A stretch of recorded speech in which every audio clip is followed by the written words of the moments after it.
Hello, fast farming fans and fellow mooning enthusiasts. I hope you've all been keeping well and cozy at this lovely time of year, and welcome to Harvest Stories, where we celebrate the Harvest Moon and Story of Seasons games and those of us loony enough to speedrun them. Today, I wanted to do a bit of a deeper dive into the one that started it all, the original Harvest Moon for the Super Nintendo. For a good decade now, we've had speedrunners asking themselves the age-old question: just how fast can I woo my favorite 16-bit waifu? Now, it might seem simple at first, but I was personally quite intrigued and impressed by the depth of strategy that I found during my investigation of this category. Now, today's topic was suggested by our very own Desert Penguin, so many thanks to him for the idea and for all his help on the research for this video. Of course, if there are any specific HM or SOS games or speedrun categories that you'd like to see covered in the future, please let me know in the comments. And if you enjoy this sort of content, like, sub, share, all that good stuff. And with that said, let's snuggle in and take a look at the world record history of the marriage category in Harvest Moon SNES. To get married in HM SNES, the requirements are actually pretty simple compared to some of the later games. First, you'll need 250 affection with your bachelorette of choice. And second, you'll need to get the first house upgrade, which costs 5,000 G and 250 lumber or wood. Now, once those two requirements are met, the blue feather can be purchased for 1,000 G from the peddler, who appears in town on Sundays as long as it's not raining. So altogether, that's 250 affection, 6,000 G, and 250 lumber. Now, in Harvest Moon marriage speedruns, we typically split the different bachelorettes into separate leaderboards, since usually they're different enough to merit unique strategies. You know, girls might have different preferred gifts that are more or less accessible, different heart events with different conditions, that sort of thing. But in HM SNES, the strategies are really so similar between the different girls that the category has historically combined all of them into a single leaderboard, so runs have just aimed to woo whichever's fastest. So there are 5 girls to choose from in the original Harvest Moon: Anne, Ellen, Eve, Maria, and Nina. Now, what makes them so similar is that they all actually have a very easy conversation spam that can be used to quickly max out their affection and meet the 250 affection requirement. Now, to quickly define our terms, a spam in Harvest Moon is what we call it when the player is able to repeatedly interact with a villager, usually either by talking or gifting, to raise their affection more than the game would normally allow within a single day. Harvest Moon games typically limit the player to just one gift and one conversation boost per day per villager, so an affection spam can be a very powerful strategy to meet a high affection requirement in a single trip. In the case of the HM SNES bachelorettes, they each have a random chance to give a certain special dialogue every day, where they ask the player a question and the right answer gets a pretty sizable boost, usually +8. Now, once you get that dialogue, a flag is set that prevents it from appearing again. But here's the trick. That flag can be reset just by exiting and re-entering the area. So the easiest strategy with each of the girls is just to talk to them repeatedly until you get that special dialogue, answer the question accordingly for the highest boost, and then just reload the area and repeat. It is a bit of a tedious process, but it means that any speedrunner or casual player can easily meet the affection requirement within just a few minutes, no matter which girl they want to marry. Now, not all spams are created equal. These special dialogues aren't available all the time. Some are only available on certain days of the week and during certain seasons. And of course, since the game always starts in spring, it's ideal for a girl to have her spam available in spring in order to be competitive in a speedrun. Ellen, Eve, and Maria all have spring spams, while the earliest spams available for Anne and Nina are in summer. Now, before we get bogged down in too many details, I think now's a good time to start looking at the history of this category to see what runners have done to address some of the factors we've been talking about. The first speedrun I was able to find for this category was completed by the runner Author Blues on April 20th, 2014, with a time of 1 hour, 8 minutes, and 18 seconds. This run was executed on the English version of the game, which is slower by a few minutes than the Japanese version. Now, the Harvest Moon speedrunning community typically maintains separate leaderboards for English and Japanese versions for most of the series, and HM SNES is no different. In researching for this video, I found that the Japanese version has historically been the most competitive version. It's had the most runs, so I will be focusing just on Japanese for today, but I want to include Author Blues' first English run in the discussion because it is the earliest known run. Author Blues chose Eve as his bride-to-be. Now, I suspect this may have been just a personal preference for his first run rather than a deliberate strategy, because Eve suffers from some obvious drawbacks that we'll talk about in a minute. As far as money, there are a few options to choose from. Growing crops is obviously the go-to casual strategy, but as you might already know, taking the time to till the field, buy seeds, plant them, water them, and harvest can be quite slow. On top of that, you only start with 300 G in HM SNES, and a single bag of potato or turnip seeds, the two spring crops, costs 200 G. So you'd need to make extra money just to afford more seeds to make the strategy worthwhile. Given these limitations, Author Blues focused on foraging at the mountain, like most early runs of this category. Now the beauty of this strategy is that the mountain is also where all the stumps can be chopped to obtain lumber. There are some stumps in the field at the farm as well, but you need to chop quite a few more than that, so chopping stumps on the mountain during your daily forage is a way to kill two birds with one stone. Each stump produces 6 pieces of lumber, so you have to chop a total of 42 stumps to reach the required 250 lumber. As for foraging, wild grapes grow on the mountain in spring, and these can be shipped for 150 G. Now, in any other Harvest Moon or Story of Seasons game, you just collect the forageables by picking them up and popping them in your rucksack, so you could transport as many as possible back to the shipping bin in one go. But of course, being the very first Harvest Moon game, there is no rucksack. So everything you forage on the mountain has to be carried back to the shipping bin one at a time. So you really want each of these trips to be as profitable as possible. And that brings us to the other main money-making option on the mountain, fishing. To fish in HM SNES, you talk to the fisherman next to the pond on the mountain, who will lend you his rod temporarily. If you manage to catch a fish, you have to pick it up and carry it back to the shipping bin, just like a forageable. There's only one size of fish, and it ships for 300 G, double the profit of the wild grapes. The issue with fishing is that it's quite random. You don't know how long you'll wait to get a bite, and you also have a chance to fish up garbage instead of a fish, either a tin can or a boot. Now, another thing about these early Harvest Moon games is that the in-game clock actually ticks quite fast. So in HM SNES, 1 in-game hour is equivalent to a mere 15 seconds in real time. That means that fishing can actually be quite a risky strategy, since you could easily sit there all day, getting only a few bites, and maybe fishing up all garbage. Anything you want to ship has to be in the shipping bin by 5 p.m. for the shipper to take, and anything put in the bin after 5 p.m. is completely lost. It's not even added to the next day's shipment like in later games.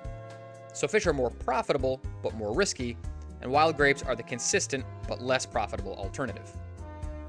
So in this first run by Author Blues, he starts off chopping a bunch of wood and ships a wild grape on spring 2.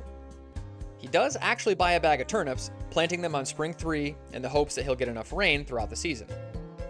Now each turnip would sell for 60 G, making for a total of 540, and he'll need 4 days of rain for them to grow, if he doesn't want to do any manual watering, that is. From there, he starts trying his hand at fishing, but he gets some pretty bad luck. Spring 4 is completely wasted because he gets no fish, and the wild grape he attempts to ship is past 5 p.m., so it's also wasted. Now is probably a good time to mention another very important quirk of the clock in HM SNES, and that involves the crossroads map, where the paths to the farm, the mountain, and the town meet. Now, for whatever reason, any time the player exits this map in any of the 3 directions, the in-game clock advances by 1 hour. Now, this clock change does not apply when you enter the crossroads, only when you leave it. If you want to test this yourself, try walking back and forth between your farm and the crossroads. On your 11th re-entry to the farm, it'll suddenly be 5 p.m., even though the clock should have been stopping during each of the loading zones. Now, if I had to guess why they implemented this mechanic, I'd say it was probably so that players couldn't cheese the mountain too easily. In HM SNES, all forageables and stumps actually respawn every time you enter the mountain, so you could theoretically ship quite a few every day pretty easily, even just taking one at a time. But because of this mechanic, it means that every trip to the mountain costs at least 2 in-game hours, on top of the travel time itself, since you'll exit the crossroads once as you enter the mountain and once as you return to the farm. So Author Blues first talks to Eve on Spring 9 of his run. He gives her a flower that he's picked up from the mountain, which is actually not strictly necessary because the flower is worth the same amount as her conversation spam, and in fact, her introduction text eats the gift anyway, so he really gets no affection from it. But here is where we get our first look at the spam in action. Now Eve's special dialogue is, "It's my homemade fruit juice. Do you want it?" And the best answer is the second option, "No thank you," which gives +8. Author Blues then exits and re-enters the bar to reset the flag and keep spamming the dialogue. Now, as I said, this special dialogue won't appear right away every time. It has a random chance to appear, which means that each repetition involves talking to the girl until she produces that special dialogue. Any other filler conversation that you get is just wasted time, so this is a source of variance in the run, no matter which bachelorette is chosen. The exact odds for the dialogue to appear aren't known for certain, but it's thought to be around 50-50, and you can just keep talking over and over until you get it. So it's not terrible, but it can definitely bleed some time over so many repetitions. Author Blues spams her 15 times, reaching a total of 120 affection. Now this is only roughly half of the total requirement of 250, so why does he stop there? Well, that brings us to another big problem with Eve as a marriage candidate, and that is that her spring spam actually stops working from 120 to 149 affection. That means that Author Blues will need to manually gift her to get her past this dead zone in her affection. This is a pretty glaring disadvantage for Eve when comparing her to the other 2 candidates with available spring spams, Ellen and Maria, whose spams both work all the way up until the required 250. So over the next few days, Author Blues gives Eve a flower at night after his daily wood cutting and foraging. Each flower is +8, so after 4 flowers, she's reached 152 affection, putting her out of the dead zone. Now, from there until 200 affection, Eve actually has a slightly different special dialogue where she asks if the player ever gets lonely, to which the first response is the +8 option. And this dialogue also has a lot more text than the fruit juice dialogue. But from 201 affection onwards, the fruit juice dialogue appears again. Now, in any case, after the flower detour, Author Blues is able to spam Eve a total of 13 more times to meet the affection requirement. Now, funnily enough, the next day, Spring 16, he runs into a bit of a problem on the mountain, where the fisherman doesn't seem to be available and a bunch of the carpenters are running around. He doesn't seem to know what the cause is, but this is actually Eve's heart event. So every bachelorette has a unique heart event that triggers when they reach 200 affection, or the equivalent of 4 hearts in their diary. In many later Harvest Moon and Story of Seasons games, 1 or more of these events are required in order to marry, but they're completely optional in HM SNES. Eve's event involves saving her grandfather, who's trapped in the mountain cave, by smashing a few rocks with a hammer. Now you have a few days to clear this event, after which it'll just go away on its own if you don't complete it. But while it's active, the fisherman is unavailable, so you can't fish. Author Blues didn't seem to plan for this, so for a few days, he has to go without fishing. On Spring 24, he finally requests the house upgrade from the carpenter. In HM SNES, you don't actually have to pay for the upgrade on the day that you request it. The carpenter will come the next morning to confirm, which is when you pay. This brings us to the last stretch of the run and a few of its associated challenges. Basically, there are 2 specific days at the end of the run where you don't want rain. The first is the first Sunday after the house upgrade is completed, as you want to buy the blue feather from the peddler on that day, and the peddler only appears in town on non-rainy Sundays. The second is the first Saturday after you've purchased the blue feather. For whatever reason, the bachelorettes will only accept your proposal on a non-rainy Saturday. Under any other conditions, they will reject you. The only exception is Nina, whose proposal day is Sunday, so she can actually be proposed to on the same day that the blue feather is purchased. Getting rain on either of these 2 days means that you have to sleep a full week to try again.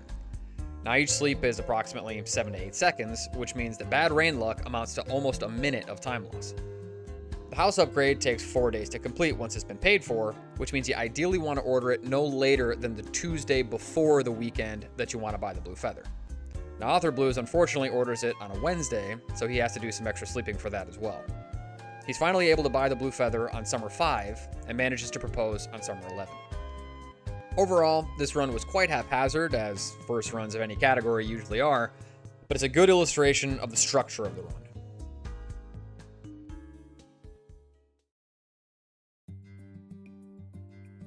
Over the next 2 days, Author Blues would go on to improve his time, with a 47:44 on April 21st, then a 47:02 on April 22nd. He chose to use the Japanese version for these runs, saving a few minutes from a language change alone. Now, not only were these runs much cleaner, but they featured a major route change, and that was the chosen marriage candidate. Rather than wooing Eve, Author Blues elected to go for Ellen.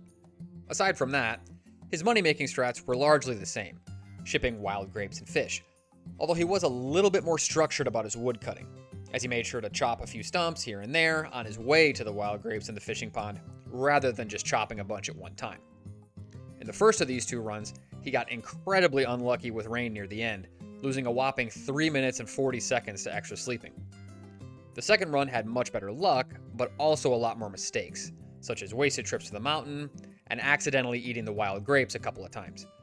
In SNES, every time you pick up a forageable, the game asks if you want to eat it, to which you have to respond no if you want to ship it. If you accidentally do eat it, you have to reload the area to respawn the forageable, which for the wild grapes costs about 15 seconds. Ellen would become the standard marriage candidate for runs from this point on. As I mentioned earlier, she's one of the girls with a spring spam, and there are no weird affection dead zones where the spam stops working, as with Eve, so the affection requirement can be met right away. She's also physically very close, usually standing outside the livestock dealer right near the entrance to town, and her spam is available during the day, unlike Eve, whose spam is only available when the bar is open at night. Now, on top of all that, another advantage of Ellen is actually her heart event. While the heart events are optional in SNES, they do give plus 50 affection. Ellen's heart event involves finding her pet bird, Peachon, who has gone missing. The bird can be found next to the fisherman's pond, and all you have to do is talk to it to complete the event. So it's very quick, and it also automatically sends you back to the house and ends the day, which saves the travel time of walking back. This means you can do fewer spams, 25 instead of 32, and then the event will trigger the next day, and you can simply talk to the bird after you've done your daily wood cutting and foraging to finish off the affection. Author Blues' 47:02 would be his last run, but it certainly set the stage for future developments. The next record in this category came a couple of years later, during the early formative years of the Harvest Moon speedrunning community as we know it today. On January 17th, 2016, the Uber Nuber achieved a time of 43:08.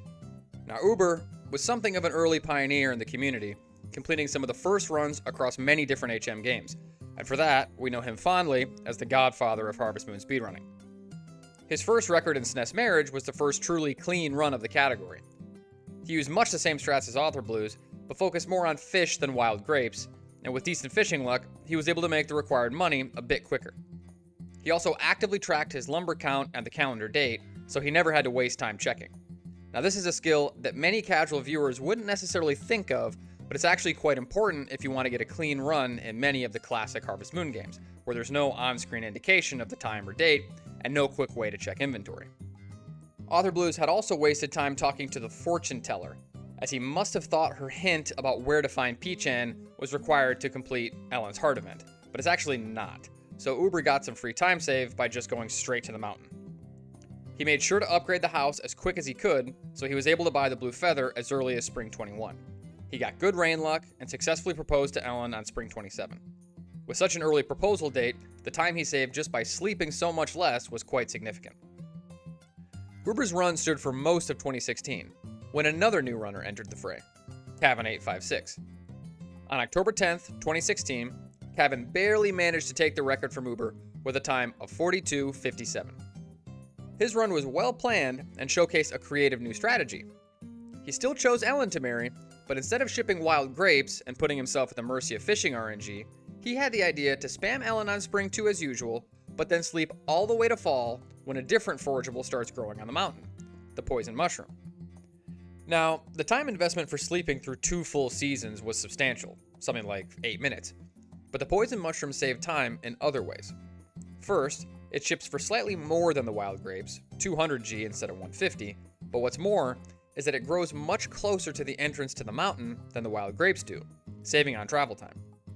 He also made deliberate use of another strategy and that is selling to the peddler on Sundays. See, not only does the peddler sell the blue feather, but he'll also purchase forageables and farm goods, sometimes paying slightly more than they would otherwise ship for. This applies to the poison mushroom, for which he'll pay 300 G rather than the usual 200. Cavan's route specifically aimed to sell 3 poison mushrooms to the peddler on Fall 3 to squeeze out just that bit more money. Another forageable that becomes available in fall is the full moonberry, which only grows on the summit of the mountain for 3 days, from Fall 10 to Fall 12. Now it ships for a whopping 600 G, but it's quite a trek to reach as you have to traverse the entire mountain area. Cavan ships 3 of these, orders the house upgrade on Fall 12, and sells 2 final poison mushrooms to the peddler before buying the blue feather on Fall 17, then proposes on Fall 23. Overall, this route was probably slower in theory than the standard spring route, but its consistency made it quite competitive during this era. So for the next while, the spring and fall routes would coexist. Uber quickly fired back on October 12, 2016, with a time of 42:21. This was really just a cleaner run than his previous PB. Now, due to the clock advancement mechanic I mentioned earlier regarding the crossroads, the ideal fishing day with the spring route is usually 2 fish caught and shipped. Below average or bad RNG means 1 fish in a day. 3 fish is possible, but it requires extremely fast bites and not fishing up any garbage. Uber got more 2 fish days than his previous PB and was more purposeful about his woodcutting. He also seems to have gotten better RNG on Ellen Spam, that is, less useless flavor text, but he took about a 50-second time loss due to inopportune rain on the proposal day, sleeping an extra week to propose on Summer 4. Cavan took the record back with the fall route on November 1st, 2016, with a time of 41:16. He was more thoughtful about his woodcutting in this run, chopping more as he foraged rather than all at once. Now, although the fall route is very consistent with its money, there is one major source of variance that the spring route doesn't suffer from. Every time you go to sleep, there's a random chance that you'll hear a wild dog barking as the screen fades to black, which costs about a second each time. The odds for this sound to play are proportional to the number of wooden posts in the field that have rotted, which happens randomly due to rain or, especially, summer typhoons. So sleeping to fall naturally means much higher odds of the wooden posts being destroyed, depending on how many rainy days and typhoons you get, which thus means higher odds of wild dog barks. So over the course of 2 seasons of sleeping, this can add up to quite a lot of variance, which is definitely a drawback for the fall route. Cavan's 41:16 stood for almost a year, when our final challenger made his mark on the category. Geek of Trades did a short grind in 2017, setting a new record of 40:37 on September 6, 2017, and later improving this time to a 40:06 on September 28, 2017. Now, for whatever reason, he chose not to use Ellen's heart event, so he spammed her 32 times instead of 25. I think this is still slightly slower than using P-Chan, but not by much, and his RNG with the spam and the dog barks was decent enough in both runs that he was able to edge the time right up to the 40-minute barrier. Still, I think the limitations of the fall route were starting to show, and a reroute was in order if runners hoped to push the time even lower.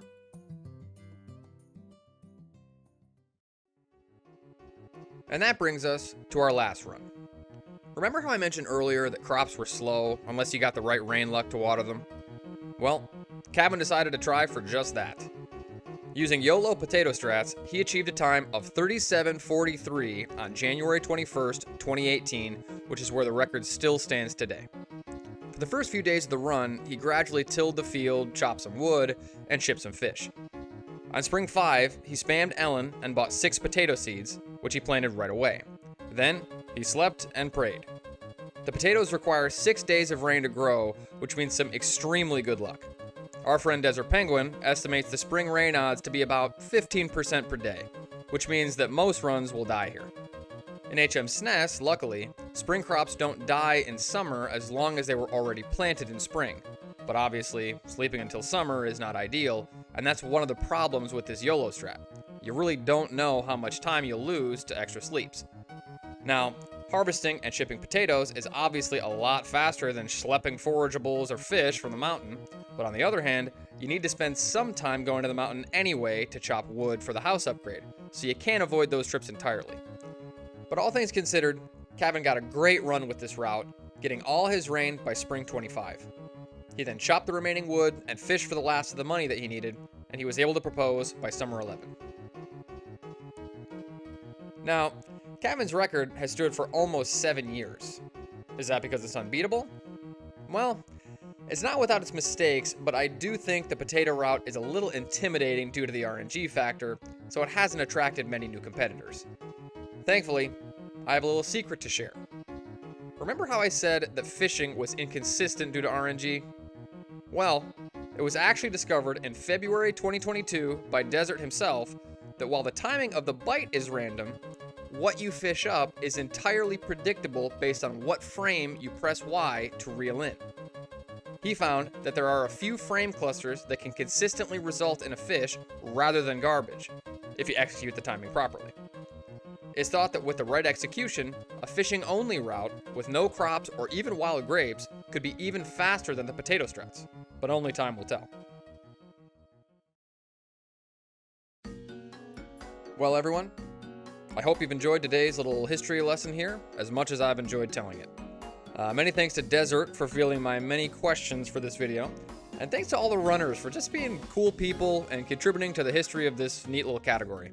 You know, we've got a great community with many more such tales to offer, and I hope to be able to share them with you all in the future, so please give the channel a sub, share, like, and comment. I'm also thinking of streaming here on this YouTube channel in the near future, and I think I'd like to start with some SNES marriage runs, since it's such a nice short category.